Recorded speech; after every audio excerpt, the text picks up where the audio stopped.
Sure. So the most publicized one, you know, the metadata program through Section 215 and the PRISM and upstream collection methods through Section 702. Those programs as a whole, even though I may not personally agree with some people on their legality, those would have been legitimate issues to have raised if he had wanted to internally. I don't think he would have seen the progress or positive response he would, you know, have wanted. But those would have still been. I would have had no objection to him saying I wanted this and reporting this internally.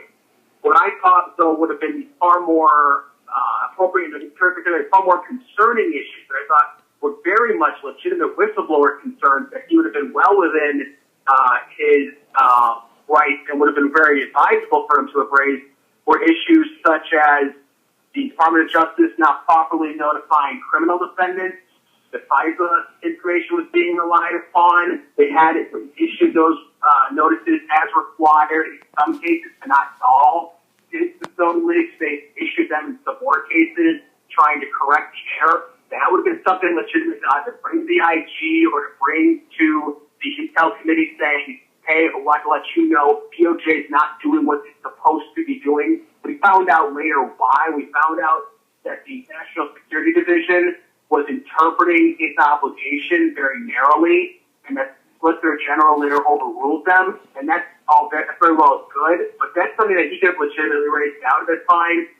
He could have come up in terms of raising concerns about how DEA was handling what's called parallel constructing, where they're kind of, I guess the way to describe it is, they're creating a paper trail for the evidence so that you never know that what they relied upon was FISA collected information. It raises some very serious legitimate constitutional concerns from a Fourth Amendment standpoint and Fifth Amendment.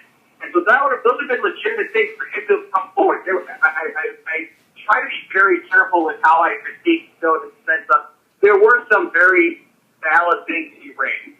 But a lot of what ended up coming out of these leaks were things, unfortunately, that I thought just did not qualify.